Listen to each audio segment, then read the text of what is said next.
Fishi. first. Marcus, give me a second. Thank you. And Theo. Please speak first. No problem. Second. There you go. Cool. I'm going to clock for 1 minute, 6 minutes, and double clock 7 minutes. Please stop your speeches by 7:15. For the other, like, about the Prime Minister, you're here.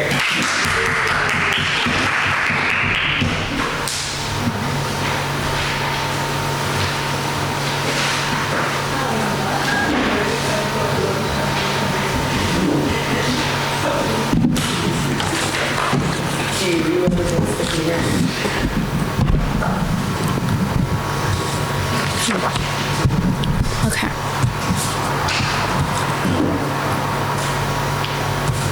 All right.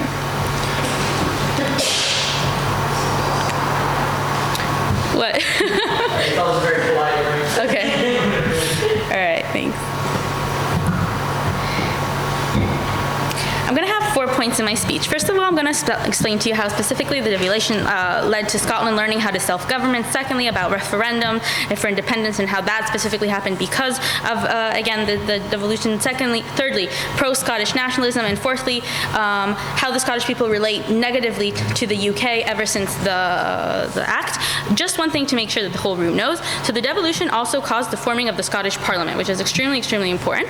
It's not only about just like the things that have to do with just what specifically things were given to this. It was actually the forming of the Parliament, which is really important. The rest, I think, is really intuitive given the info slide. So, first of all, let's explain the following thing. We think that because Scotland was able to make their own government, which was external to Westminster, then this means that they learned how to self-govern. Okay, they have external elections. They have their ability to actually taxes was info slide. It is part of the Parliament, the Scottish Parliament, the education and health service, all these things. The Scottish people have to then build a whole from the top to the bottom, build a whole like infrastructure of people working in service and working in their own government that can actually deal with these things. We think that that's extremely important. One, because it signals to the Scottish people. Is it a POI or a clarification? POI. No, thank you. I'll take it later. Because we think that it signals to the Scottish people that they can self-govern just as well as Westminster, if not even better, right? Because they actually have politicians. This is really crucial. The fact that they have their own elections means that there's a huge, like every, I think, 4 or 5 years, that means that there's a huge, like, that there's actually politicians that the people feel connected to and that they believe can actually represent them better. Specifically for the past, I think ever since it was actually made that the SNP has always been the largest group in the Scottish Parliament, which again means that more and more the Scottish people are getting these narratives that they specifically want to further themselves from the UK. I'll take us up here. Yeah, what would you say the end goal of the Scottish independence movement is? Independence for Scotland. Cool. Okay. It's in the name. Okay. Secondly, let's talk about referendums and how the independence, because note something really crucial. The referendum that was, I think, in 2014 would not actually have happened if there wasn't a Scottish Parliament. The whole reason that the referendum happened was because the SNP had enough votes and enough power in the Scottish Parliament to ask the Westminster Parliament to actually then do a referendum without specifically the. And here's the really important things, right? Because the UK, the Westminster had to actually had to give permission for this referendum to happen. Why is this extremely important? Because it shows that the UK actually is willing to accept for the Scottish independence movement. And here's the thing: we agree that they only got 45% for leaving for Scotland. Why is this though extremely important? Because we say that the fact that the referendum happened, which is in itself because of the UK willing to give Scotland the idea of the devolution, is really important now because we know that after Brexit, these things have actually changed. There actually is a much more chance that there's a much higher than 45%, 45% of the people who are actually for the Scotland actually leaving the UK and for independence. And we say that the fact that there was this original referendum, which wouldn't have happened if the UK wouldn't have done the devolution, is really important now for the Scottish independent movement. Thirdly, we want to talk about pro-Scottish nationalism because okay, we want to talk about pro-Scottish nationalism because once the Scottish people were able to actually decide how their education and culture is, we think that there's a high chance that the SNP, which is a pro-Scottish independence political party, did actually promote a lot of these ideas of independence. We think that this is something like the Gaelic as a language was extremely promoted. We think that the Scottish, like things about Scottish fashion, which sounds silly, but it's like a lot of these things that they add up, like Scottish holidays and the narratives that you teach in school. Because when you talk about wars and when you talk about civil strife that was extremely prevalent in the UK history, there's a real question of how specifically you portray it. And if you portray specific Scottish narratives of being independent and all these and of the UK not being okay, which was what happened ever since the devolution, then what we say is that the Scottish people again are pushed towards more and more taking specifically the Scottish independent movement and moving away from the UK. Lastly, I want to talk about allowing the people to how specifically this caused the Scottish people to relate negative things to the UK government, to the Westminster, because look, a lot of the things that have happened lately have not been to the Scottish liking, right? Things like the Brexit, we know that the majority of the Scottish people voted against Brexit. And the fact that the SNP comes and can now say, look, that decision was not us. It wasn't our government. The people who actually made that vote, because it's an international vote, was the Westminster government. And look, they've made this decision, which is now really harming us. And here's the thing that makes it even worse. The SNP is pushing, and this isn't just Jonas also engages with closing opposition, which I don't know what their case is, but the SNP, which is now still in charge, are pushing for like the third or fourth time for another referendum. So if they want to talk about the fact that the Scottish people don't want independence, that's just not true, because they're pushing again for another referendum, and so that means that they do want independence. I think what's important to note is that the SNP has failed in its government. It's government unpopular, lost the last election, and generally that is not true. The SNP did not lose the last election. They have 1 point less than being in the majority. They needed just one specific person in order to get the majority, which is insane. No government pretty much anywhere in the world actually has one party that has like 49.5% of the things. So I don't agree why that is correct. And no, I actually case filed this. So, okay. Yeah, it was brilliant. Okay, so what then happens? The SNP comes in and they say, look, here's the... I'll say one last thing about that.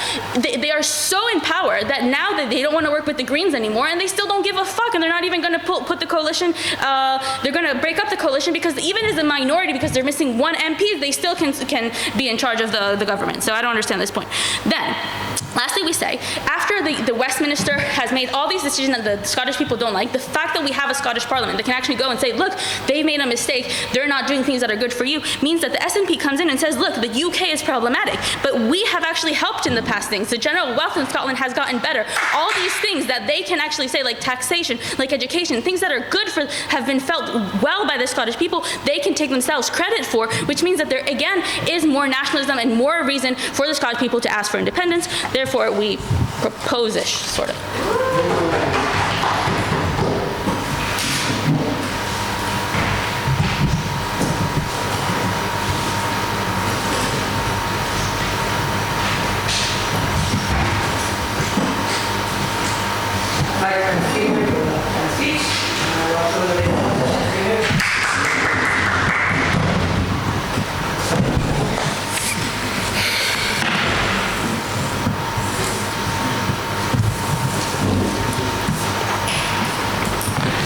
Panel, are you ready?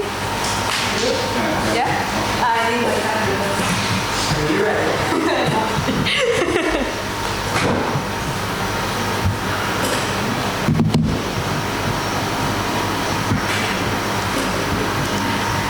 All right, so I think we're all pretty close to each other, so if you want to give a POI, you can just raise your hand. I think it's easier for the judges this way. Obviously, you don't have to, but I would like that. Starting. Now, there are three things that are needed for independence. The first thing is that the citizens at the end would want independence. The second thing is leaders that can lead this. And thirdly is, especially in the Scottish case, the permission of the British citizens, since independence needs to be granted by Britain, since this is constitutionally unable to happen if there is no approval of that. What do we think is the framing for this debate? Many things are not unique to the devolution and are affecting the strive for independence. Firstly, we think that the fact that there is lack of ability to influence in Westminster happens on both sides, not unique to devolution. Secondly, the fact that there are unique problems to Scotland, like the oil problems, like things with drugs, stuff like that, is not unique. Thirdly, we think that the fact that Britain is like really in real problems because of Brexit and stuff like that is also symmetric. We talk about the uniqueness of the devolution. So three arguments. Let's start with the first one, why it makes the average Scottish voter care less about independence. So what do we think that the Scottish voter care about? We think it mainly cares about inside domestic policy. Why? Because firstly, we think that if we talk about outside policy, we think that firstly it is less close, right? You don't see the impact on your life as easy when we talk about the General Drug Act of the Scottish Parliament as you would see the impact of stopping the war in Gaza or stuff like that as the average Scottish person that is affected by that. But secondly, we think that simply it is much something that happens directly much easier, right? Because if it happens right now, you are able to see, okay, I voted for this specific politician, then this is the policy they implemented. And so you see that there's something that you influenced much more. Secondly, we think that as opposed to to other cases of independence, there is less like cultural difference between Scotland and England. And the reasons are very simple. Firstly, they have common history. They have the same monarchs for about 300 years. Secondly, we think that culturally they speak the same language, although different and weird accents. We think in those cases they can have the ability to communicate with each other, but also the cultures merge together in a way that is not important here. So we think that because of that, the thing that is really important is if you are able to control domestic policy. Once you are able to do that, you feel like you don't want to get away. Why do we think that you can actually affect your life? Firstly, you vote, and so you see who you vote to. Secondly, you see that in the news, right? You see policies happening. Thirdly, there is much less criticism, or at least public criticism, of the SNP on the main government in the UK because it has to cooperate with the Labour and with the government in the UK, meaning that if it criticizes it too much, there is less ability to get money and veto and power over it. And so we think there is much less reasons to feel unokay about your domestic policy. In the comparative, you feel really bad, right? Because you see that you don't get the ability to influence the things that matter the most. Secondly, you see clearly how can you change those things. And thirdly, notice that especially in recent years, you know what are the issues in which you need to change that are different from the UK's issues, and so you have much stronger rhetoric, so we can change that as the SNP. So here we think that already we have just much more motivation of the people to have independence. But secondly, we think that the Scottish leadership has failed. We talk specifically about the SNP here. Why is the SNP a synonym for liberation? Firstly, it is very, like it's in its own, this is the thing they are trying to promote. Secondly, this is a very main party. Thirdly, the leaders of the SNP are presumably the ones that will lead the independence. We think that other parties are less relevant because they are connected to Britain, right? So the Labour is connected to Britain. We think that the SNP is in decline, right? It still has the majority, but people are generally unhappy. Why? Firstly, we think that it failed because there is lack of political stability. It means that coalitions break right now, and this is something that wasn't known to the average Scottish person before, because this is something that is new to them. They do feel like this is very weird. It's weird that the Greens, that are a minority, has managed to throw the government in April, control, we think this is very weird and seems like they have no ability to really control. Secondly, we think it is very bad in governing. Firstly, because it is very wide. It contains people from the left, for example, Hamza Yusuf, which is very different from the right leaders of it, for example, Sweeney. It means that it's hard to govern between the both and to get to the middle ground. But secondly, and this is very important, it is something that the SNP developed as an oppositionary party to the UK, meaning that their own ability to govern inside of Scotland is very limited because their rhetorics and the things that they are trying to promote are not for things that are happening in Scotland, but rather as opposed to the UK. Thirdly, we think that there are many problems that in 25 years since the Scottish Parliament had begun in 1999, the SNP has mismanaged to solve. So more and more overdoses, less and less work, stuff like that. In the comparative, firstly, you blame Britain, right? It is much easier to blame the other person in order to say that you are okay yourself. Secondly, the messages are much easier because it is easy to be oppositionary until you need to actually govern, meaning that you can be oppositionary to the British government and so to promote yourself. Yes, closing. This is recency bias. This is all problems the SNP has done in the last 6 months. What about the 14 years in which they were able to hold it together and were incredibly... I think that we are talking about something that is recent, right? We think this is the important stuff. Guy will rebuild that, I surely understand. Thirdly, about the ability that Britain will actually approve. We think that Scotland is important to Britain because it contains trade, because there is oil, because there are cultural ties. When Britain is allowing to give independence to Scotland? Firstly, when they have a leadership alternative that can hold the country together, right? Secondly, there is a guilt, right? When Britain says we didn't do enough and so we need to give them some rights, etc. Why is it not happening today? Firstly, there is a political excuse. You already got a devolution. What do you want? Secondly, British people feel like Scotland is the one to blame in their own problems because they had the chance to fix them, and so it is not the British problem, and so they shouldn't try and solve it. Thirdly, the British knows that the SNP are not a good alternative for Scotland. Why is this critical? Because Scotland has no real right to get away from Britain, meaning that if the average British voter feel like Scotland is just screaming wolf, wolf, it has no real ability to get away. For all of those reasons, we call you to oppose. I'd like to speaker with a speech, and I welcome the government that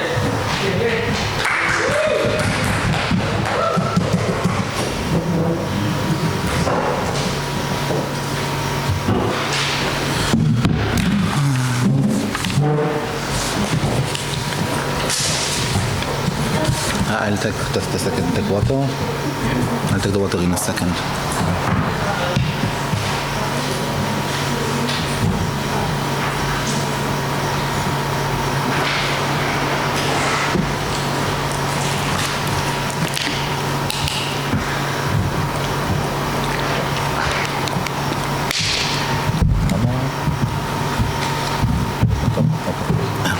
Is the panel ready? Okay, I'm starting in 3, 2, 1. Panel, how are we winning this debate? Look, a lot of OG's analysis is off clash. Why? Because they give you more reasons that could motivate people to leave Scotland, like the gas, like the labor, like wind of jobs, like Brexit, things like that. Those things exist in both worlds and are not related to this motion. We don't think that their mechanism only provide more reasons that do not depend on the SNP in order to motivate independence. As such, what we wanted to show you that by extent we give you unique mechanisms that without them there will be less power to independence on their side of the house, which is basically what we needed. But not only that, what we need to remember that in the very end, as OG concede completely, in order to have an independence movement, what you need is for people to believe they want independence, something that OG completely agreed with. It means that, why is that? Because people are going to need to take huge economic risk. We've seen how Brexit turned out, think what Scotland could turn out. We typically have already historical narratives that title to Scotland. OG concede completely that Scotland and England are very close in terms of their history narrative, so they're likely to have something which will unite them. And third, there's a fear of violence because you need to go to demonstrations, you need to actually fight the cops, or even go to violent things in their side in order to actually gain independence. It means that people need to transcend those fears that are completely practical, and they can only do so if first they have complete trust that they have mechanisms that will allow them to achieve autonomy, as Daphne already showed you in the parliament. And second, if their sense of identity is separated enough that they want to take that risk because they have a different language, because they have different narratives and things like that. Daphne showed you those things. I'm going to weigh them. So this is going to win the debate. But before that,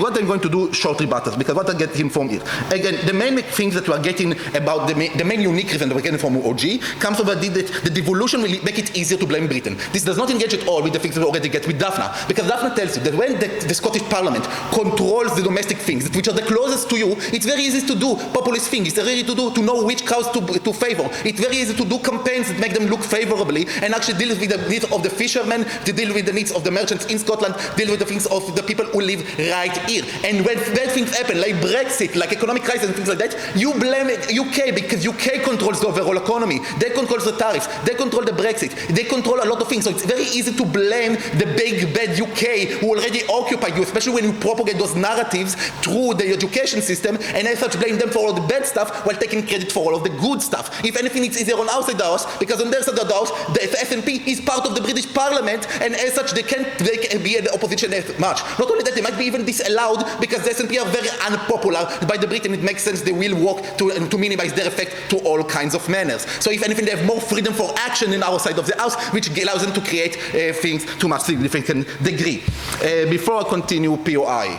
3, 2, 1. Now, in case that a weird case will come from CO, because I think that CO come and say they would have reached independence without this motion, it's better. First, we are not debating the success of the independence. Once independence is achieved, the movement loses all of its power. So as such, by their own metric, if they were to achieve independence, the movement loses all of its power. We can see Northern Ireland, there isn't a significant movement for independence in Northern Ireland. We don't think, like I think, and as such, maybe I'm lying, but whatever. But still, we don't think it's as significant as the one where Scotland is, which is because there's because of that. But never mind, even if they achieve independence in Ireland proper, there isn't a movement to get independence from the UK. They achieve it. But only that, we need to remember that Scotland is much more important, and England will do much more in order to make sure it won't get deferred for it. We're not only talking about historical narratives, we're talking about economy, because the UK is the same religion as England, so they feel more closer to it. We're talking about people, about the narrative of House of Door, because the Queen is the Queen of both the United Kingdom, of both England and Scotland, and very connected to it. So it's very unlikely the British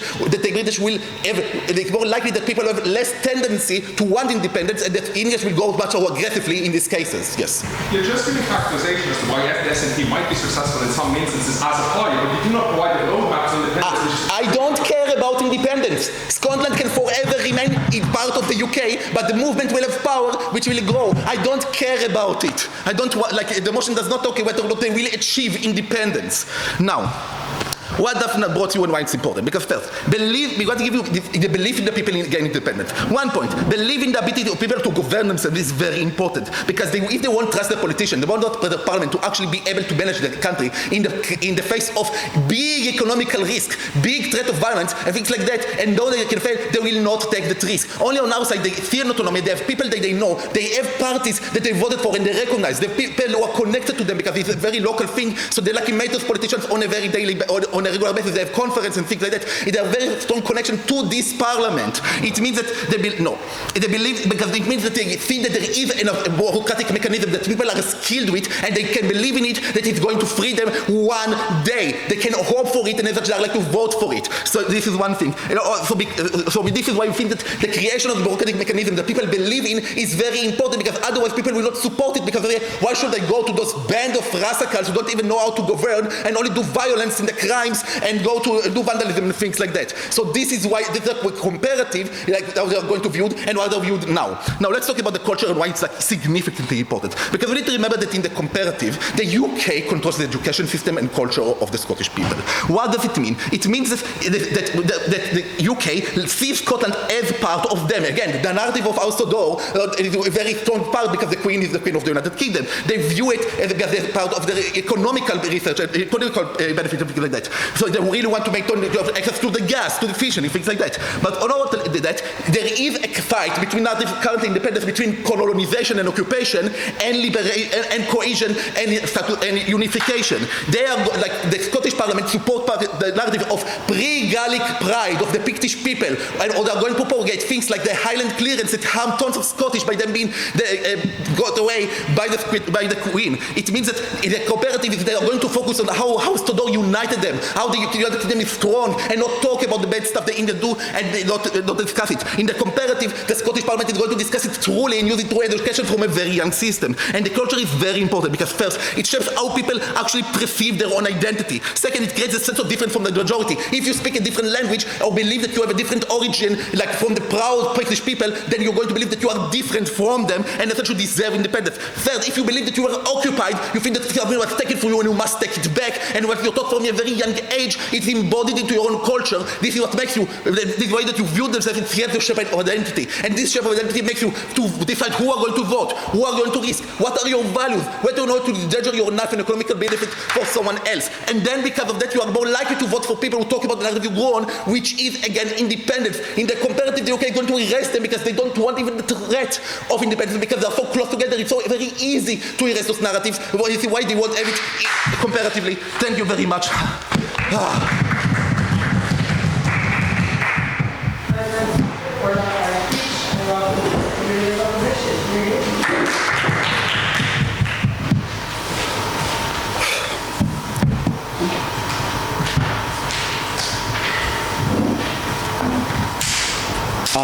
So should I just trust the microphone, or can anyone test it, or what? Okay. Yeah, sure. I am going to begin my speech in 3, 2, 1. And the SNP had the strongest hand in case for independence ever. It has squandered it massively. That's the case quite simply. Before that, let's be very clear on the metric on this debate. The way you should judge whether or not a movement is stronger or not, it's by whether or not it's succeeding or has a higher chance to succeed. See, or are correct here.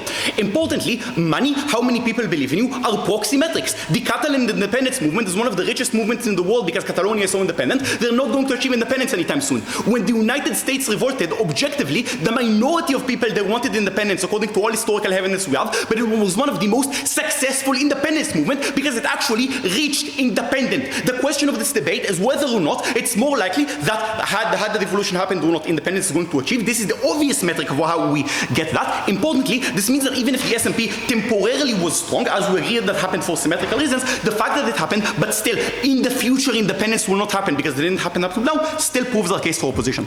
Two paths to victory from opening opposition. First of all, United Kingdom. Second of all, Scotland. Note that these two paths are both important. That is to say, you both need agreement of the Scottish people and of the United Kingdom in order to go out, because the Scottish people need to demand it, the United Kingdom has to agree. So teams in the debate should probably be speaking on both clashes, and it's not enough to win one because you need both in order to achieve independence in any realistic sense. So first of all, the United Kingdom. Note, as OG say, the United Kingdom has a lot of reasons why to want Scotland in, right? Economical reasons, cultural reasons, they have the oil, it's going to be like a huge blowout to the British that. So this means that it's unlikely that it's going to let the Scottish people go if it's only based around utilitarian measures. Opening government says, oh, but they did the referendum already. The referendum was held because they didn't believe it would pass. It was held not to shut up Scotland. The result of the time was historic was monumentous because, again, the symmetrical reasons that the L gives to you. So we tell you that it wasn't expected, and that this is why at this point they're not letting them do any more referendums, even though Brexit has happened and stuff like that.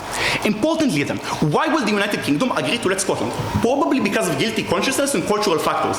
That is to say, because they think that they're fucking over Scotland, and because of the deep cultural connection between the United Kingdom and Scotland, they're going to feel that. That is to say that Scotland is poor, that it's their fault, and there are no alternatives, right? That's why the United Kingdom gave like most of its colonies away historically. What do you need for guilty consciousness? Number one, you need to feel like it's your fault. That is to say that you were the one who fucked it up. And second of all, you need to think like alternatives are better when you're going to let them go. Otherwise, you're not going to give them because if it's not your fault or the alternatives are worse, you're going to keep them for yourself for utilitarian reasons, right? To know to give independence despite utilitarian reasons, you need a principal justification which goes beyond that, which is the guilty consciousness. Why is the guilty consciousness basically impossible to achieve in our world, but impossible to achieve in ours? First of all, on fault. On their world, you have an independent Scottish Parliament that does all of that. This means that it's a lot easier to blame them for their wrongs and a lot easier to say that they're the ones who fucked everything up. In Scotland, importantly note that this is capacity, because you can blame them more, but incentive, the parties in the United Kingdom have every single incentive to blame the Scottish Parliament for the English, Welsh, and Northern Ireland Irish voters, because then they get scot-free, they don't have to take the blame, so blame the Scottish Parliament. Whereas on our side, when all of this happens, when the drug crimes go up and stuff like that, it's a lot harder to blame them, and therefore you can't blame them to the same extent and feel a lot more fault in order to get away.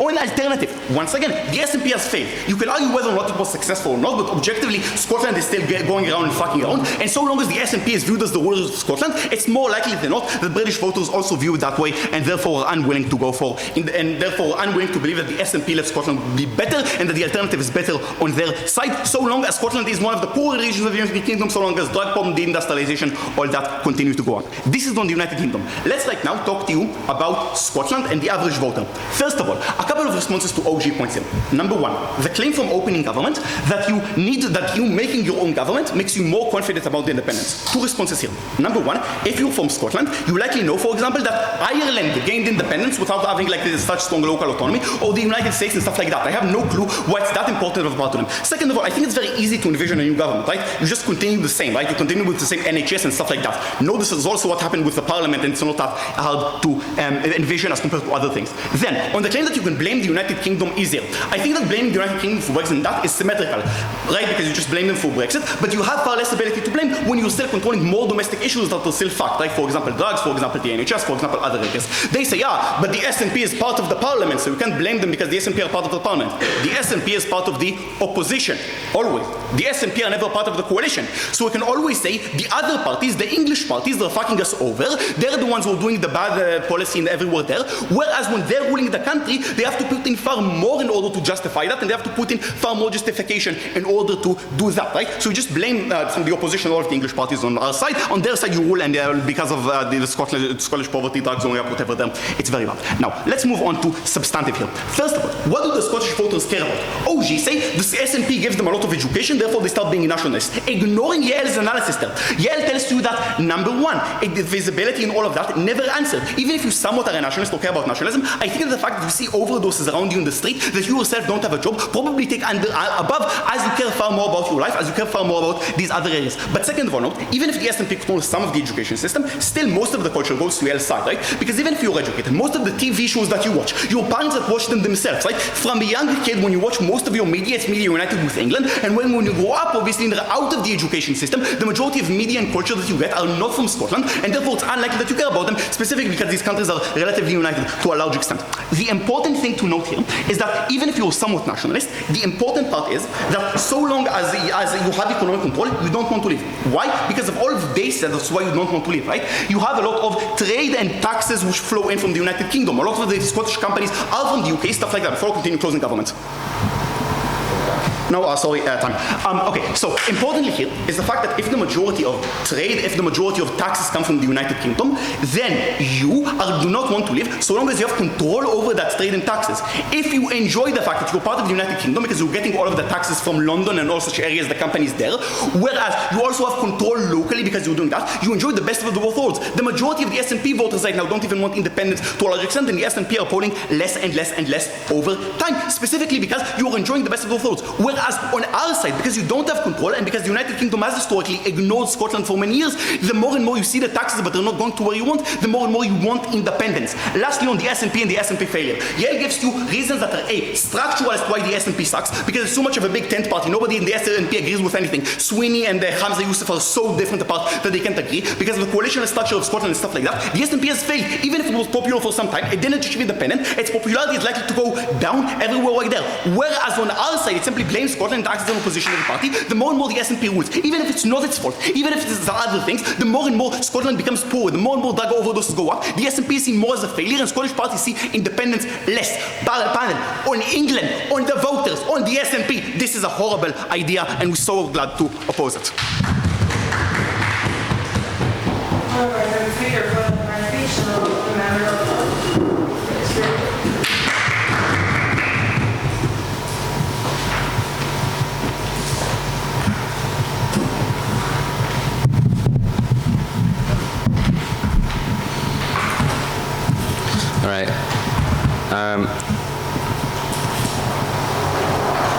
As will come as no doubt to you, no surprise to you, Ireland became independent from the United Kingdom. So let's have a look. Why did Ireland become independent? Well, it turned out a lot of people in the Republic of Ireland just really wanted to be independent, and enough of them were willing to fight for it.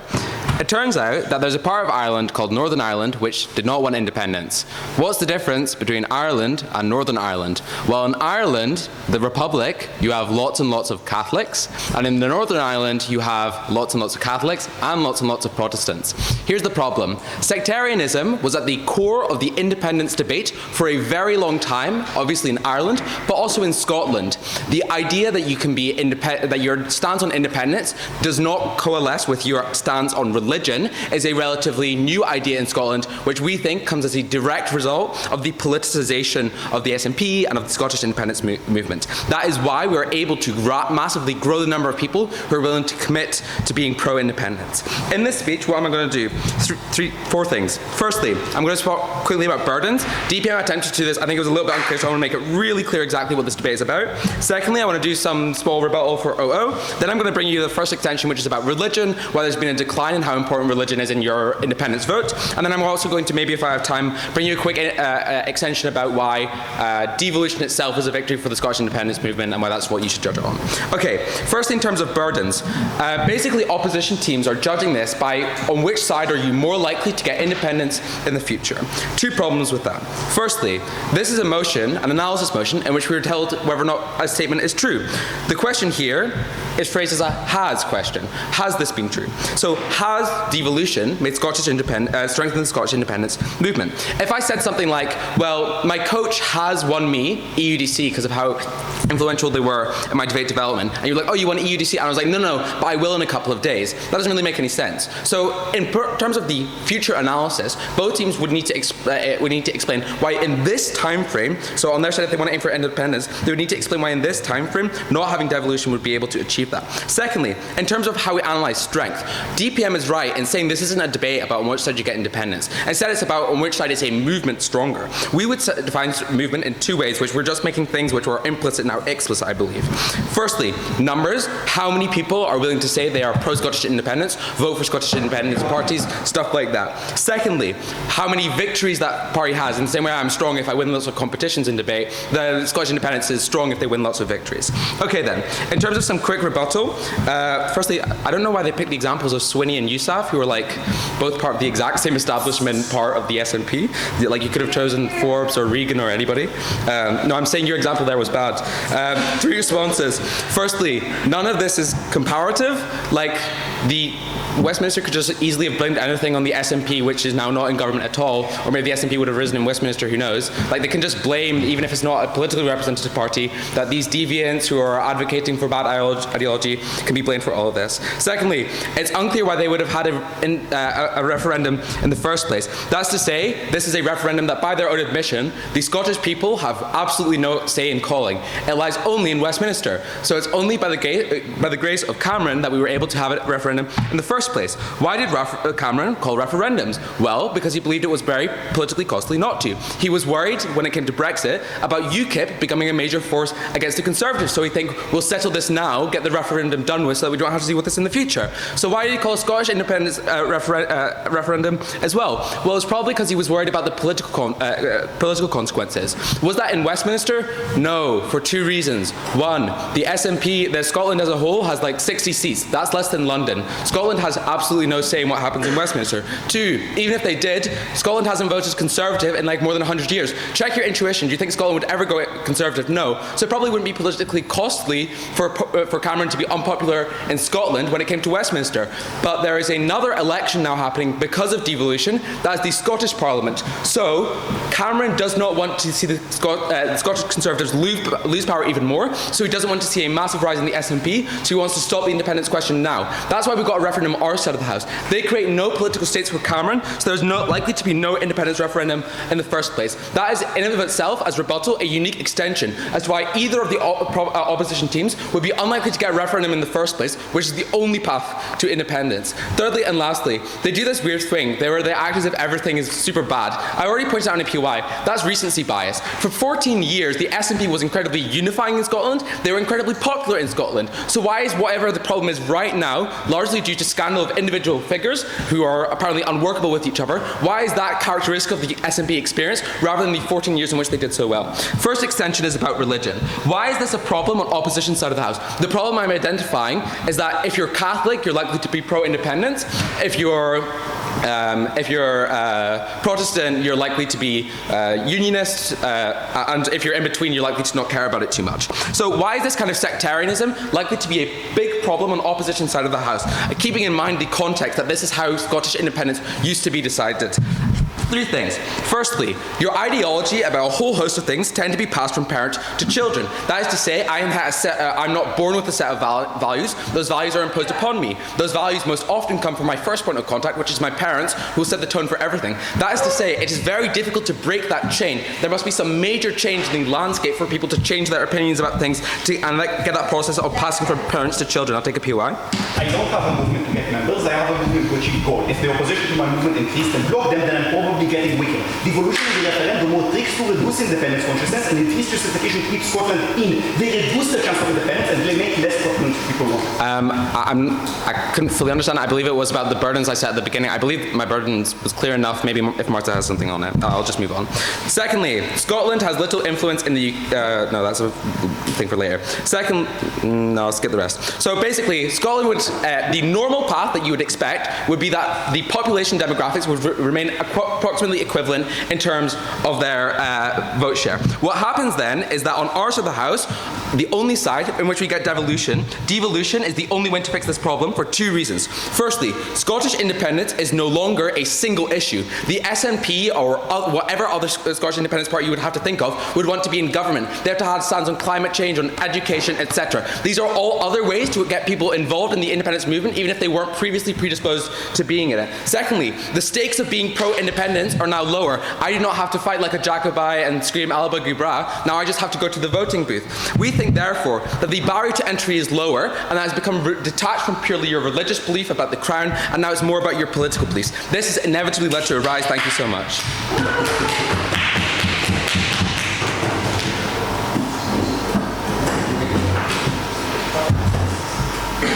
And the speaker is on my speech now. Official.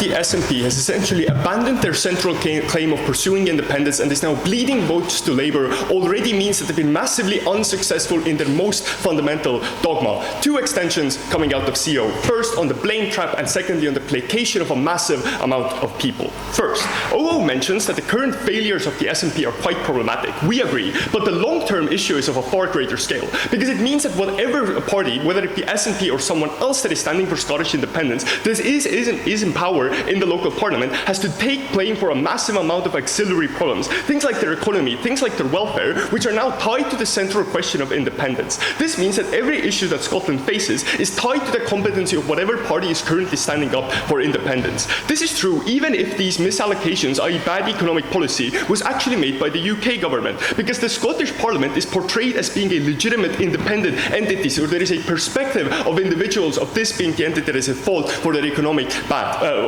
negative welfare. First, this means that politicians that make up the SNP or any other pro-independence party spend much more time policy making than actually campaigning for independence and raising the amount of support that people have for this goal. But secondly, every single failure that this party actually faces delegitimizes the entire idea of independence. This is seen as proof that independence wouldn't work, and these cases are likely to be massively propagated by the United Kingdom government. The propaganda machine between popularizing failures over successes is significantly greater greater when it has the backing of the UK, which flips the analysis on OG on proving the ability to self-govern. But B, OO points out that Scotland still depends on the UK. But we think an important claim to make here is that they have to censor themselves at a point where this is true. Because A, they might need the central government to economically fuel their aims. Consider things like the block grant, which make up their budget, or things like business policy within the United Kingdom that also quite directly influence the way that companies are able to exist within Scotland. But B, on a human level, they need to cooperate with other UK-based parties, which means that they're quite disincentivized from being antagonistic at the point where they need help from the central government.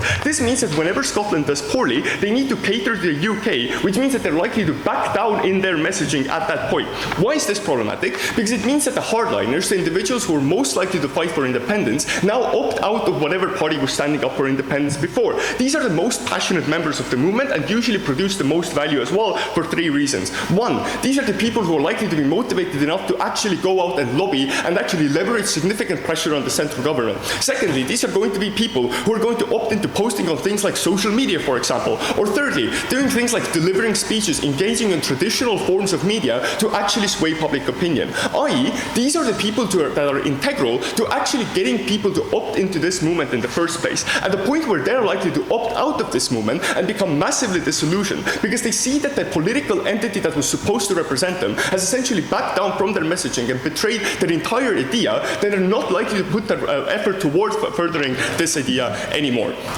Opening. You confuse your burden. The movement can be stronger even without achieving 100% success. We explain why on our side the movement has more followers and fervor when fighting for independence, things that don't exist on their alternative. Well, for one, we just explained why you don't get more followers, because the people who generate more followers by doing things like campaigning are likely to opt out on your side of the house. But secondly, well, we actually have a whole other extension on this as well, so I'll get to it in a second. Secondly, on placation. We believe that devolution, at a point where it was enacted, massively placated a lot of Scottish locals, i.e. groups that were willing to settle for this initial goal of partial autonomy probably did. Notice that before 1998, there was probably powerful capital for some sort of political change within Scotland. OG characterizes themselves this for us, but we'll add a few points here, for example, saying that there were pretty significant cultural difference between Scotland and England, and secondly, an already existent history of rebellion and a desire for independence. Notice, people have relatively different levels of uncomfortableness that they accept, and protesting for full independence is probably something that is relatively uncomfortable. But people would probably do it if the alternative was total rule by the United Kingdom, i.e. the alternative to devolution. This means that at a point where autonomy was granted, it was probably good enough for a sizable number of people within Scotland. And we can see this from the fact that those very same referendum votes have now been dwindling in their support, i.e. people don't buy into this idea to the extent that they used to. Why is this pretty important? Because social change, however unpredictable it is based on the number of people that opt into it. Because people have varying levels of at which point they're willing to put their effort into a social movement. Some people need to only see 5 people do something to actually start doing it themselves. Some people need to see, for example, thousands upon thousands of people to do something in order to legitimately, internally, think that this movement is legitimate and something that they should put their effort behind.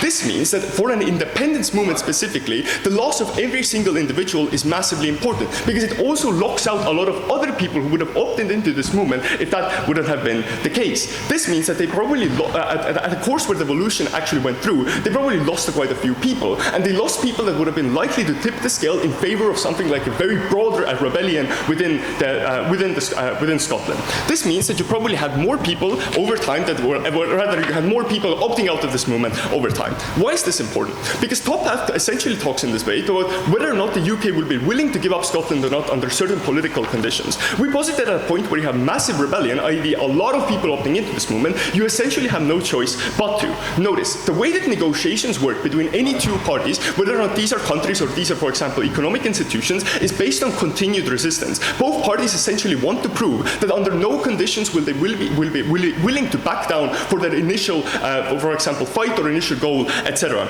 This means two things. For one, the fact that devolution was accepted and actually ran already implicitly meant that the Scottish independence movement was essentially stifled, because it already accepted conditions that were not equivalent to their initial full conditions of getting independence, which already strengthens UK's position in these negotiations. But secondly, the fact that the Scottish political system right now is relatively shaky because of the fact that a lot lot of people do actually opt in to this idea of getting a parliament that is relatively independent and getting this half-independent solution, meaning that there are a lot of people within Scotland, i.e. that don't vote in these independence referendums, meaning that political capital for actual independence is relatively low. This is problematic for two reasons. One, because we do genuinely still believe that the goal of any independence movement is to actually produce independence down the line, which you will never get at a point where none of these referendums go through. But even if we accept Gov's characterization on this, then we posit that the fact that there is already a level of doubt on the success of these movements, i.e. people see that 50% of people don't actually opt into this, then they don't want to opt into this as well. This means that even if this rebellion doesn't manifest, it means that a smaller number of people fight for and believe in independence, which wins the debate on CG's own metric in this case. We believe that at a point where devolution didn't happen, the power of the UK over Scotland would probably have grown, and we think that people would have get angrier and angrier. That is how you get popular rebellion. That is how you get freedom. For all those reasons, oppose.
Look, in the end, this debate isn't about whether, like, obviously there hasn't been a separation of Scotland from the UK.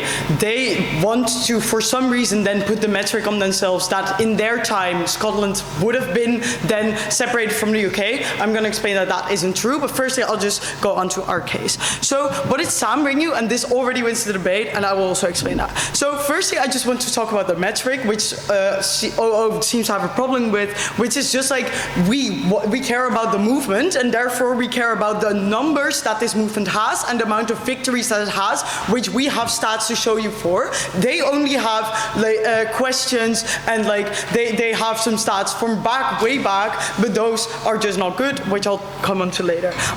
If you want to give the POI, you can give it in a second.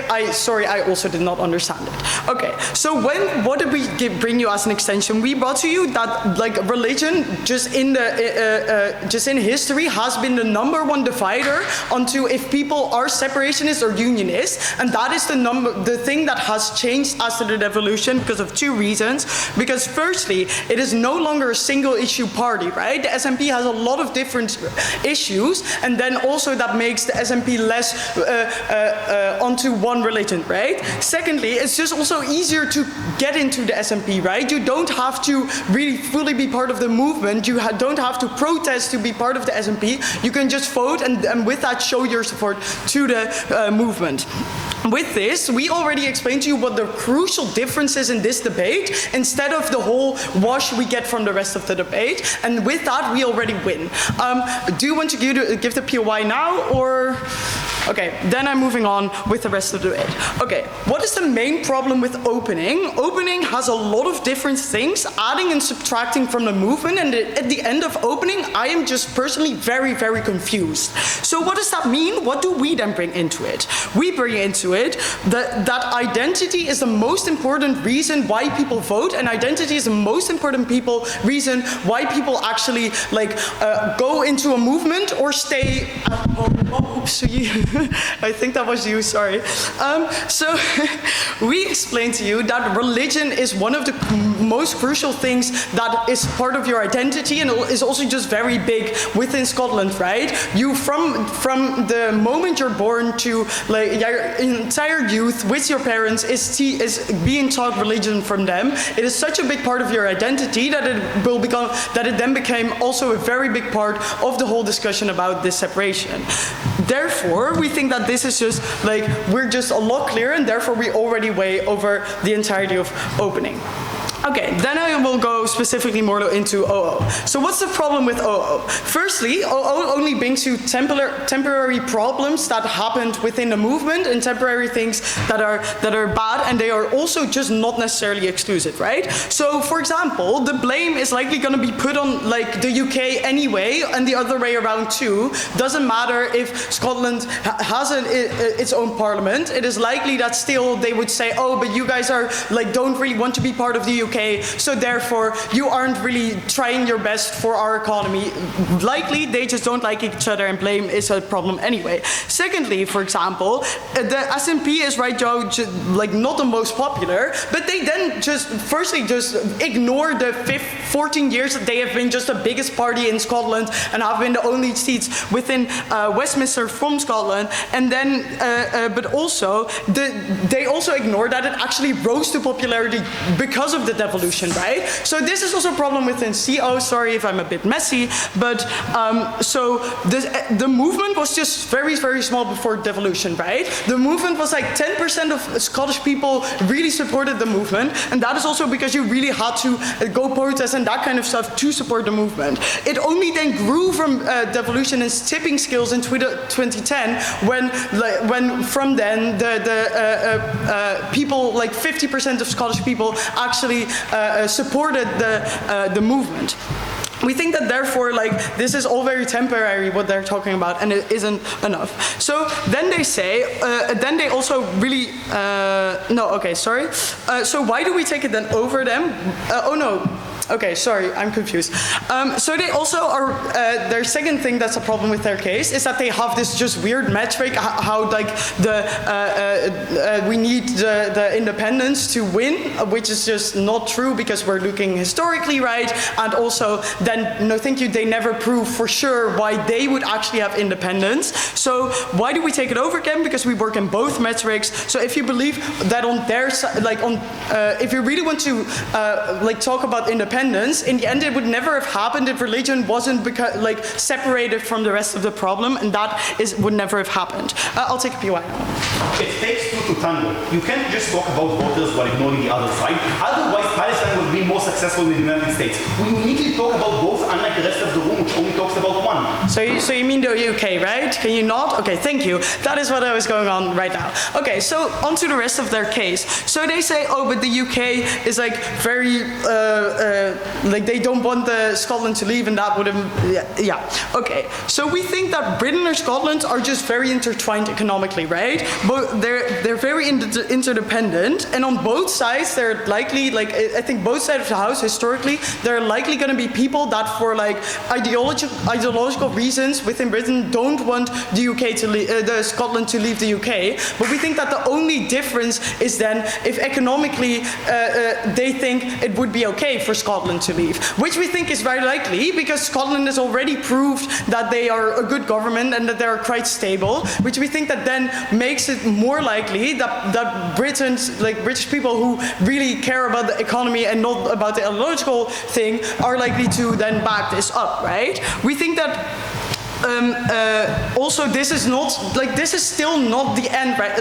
The movement isn't defined by the UK, so the UK isn't actually that big of a player in this debate, right? Because if they really want to talk about, like they really want to talk about independence and then the UK is important, okay, but if you talk about just the popularity of the movement, the UK just really doesn't matter. What matters is how Scotland does it and how likely like people care about the movement, which is unlikely to happen. So in the end, we are just like, oh fuck, I didn't respond to CO. Okay, it's not true that people opt out. The movement was very small. Please vote CG, sorry.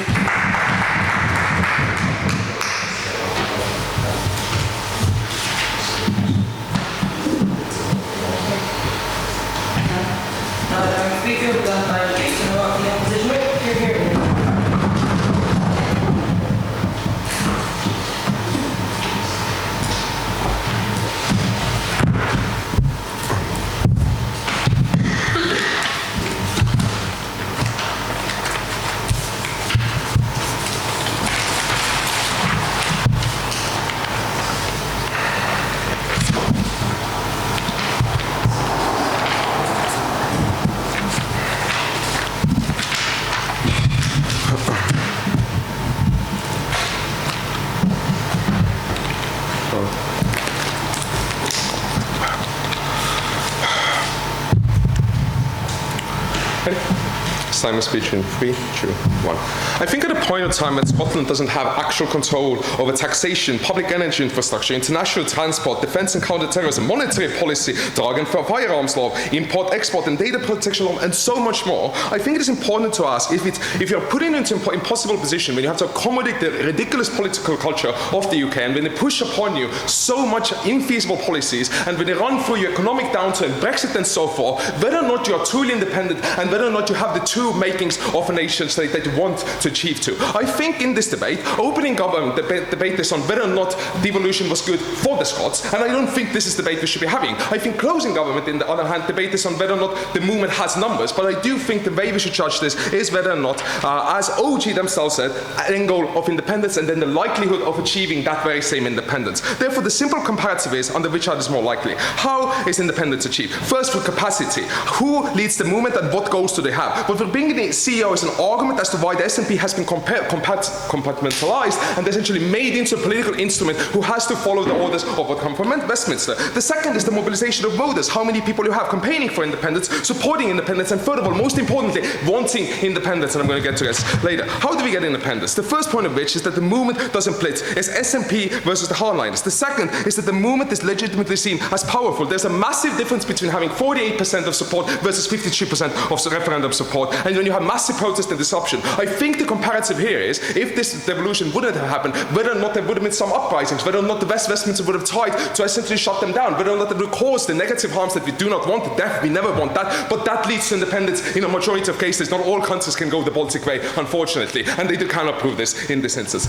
Rebuttal to closing, right? The first thing they say is, but the SNP is no longer a single issue party. I don't understand why this is good, right? Because at a point of time when you have a reduced capacity, when you have to deal with economic issues, when you have to appoint what do you campaign for, how do you talk about it, and you have to resources, that is money and people for other things, I don't think you can campaign for independence as well as you want to, right? Secondly, it creates concessions within the party, right? Because if you want to be a party of universal, like a universal party, that means you have to get members from across the board. That means you have to make concessions on how radical you are with your tone, and I think they need to account for that. The second thing they say in closing is that, they're divided on religion, right? I really don't get how this helps them, right? Because at the point of time when they come up and say that there's a massive amount of people who are either doctrinized by their parents and who never change their preferences, then those are symmetrical. That means all the people you lose out on the other side of the house don't campaign for independence, which means you're never likely to achieve this. The third thing they say is that, getting into the SNP has become easier. We think this is very bad, right? Because this means that over time, the SNP is likely to lose its original goal, because a lot of people who don't see it as an independence movement, but as a way to make a political career, enter the party. That means they abuse the structures and use the structures and capital that exists within the party for their own benefit, right? Essentially, again, reducing the capacity, right? And I do think this is a thing they need to